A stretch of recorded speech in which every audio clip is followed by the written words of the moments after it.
Hello students, তোমাদের সবাইকে Surajit Manna creations চ্যানেলের পক্ষ থেকে সুস্বাগতম। আশা করি তোমরা সকলে ভালো আছো। আমি তোমাদের জন্য এই ভিডিও দিয়ে তুলে ধরছি সপ্তম শ্রেণীর ভূগোলের দশম অধ্যায় আফ্রিকা মহাদেশ।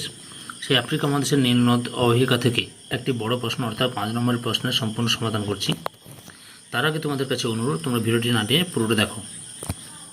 আলোচনা শুরু করছি। প্রশ্নটি হচ্ছে, নীল নদের গতিপথ বর্ণনা করো।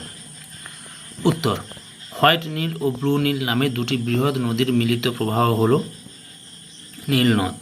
টাঙ্গানিকা হ্রদের কাছে বুরুন্ডি পার্বত্য অঞ্চলের একটি জলধারা উৎপন্ন হয়ে প্রথমে ভিক্টোরিয়া হ্রদে পড়েছে। উৎস থেকে ভিক্টোরিয়া পর্যন্ত অংশটি কাগেরা নামে পরিচিত।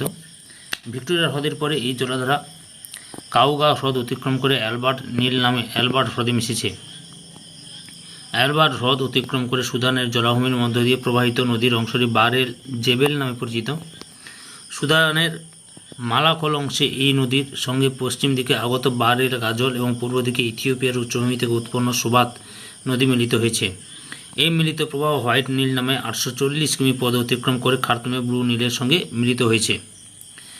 প্রায় 1400 কিমি দীর্ঘ ব্লু নীল ইথিওপিয়ার উচ্চভূমিতে উৎপন্ন হয়ে টানা হ্রদ অতিক্রম করে হোয়াইট নীলের সঙ্গে মিলিত হয়েছে। এই মিলিত প্রবাহ নীল নদ নামে পরিচিত।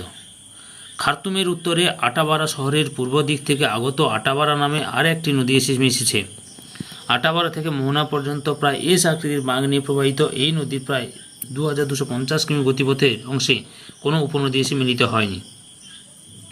কায়রোর কাছে নীল নদ বিশাল বদ্বীপ সৃষ্টি করে 7টি শাখায় বিভক্ত হয়ে ভূমধ্যসাগরে পড়েছে।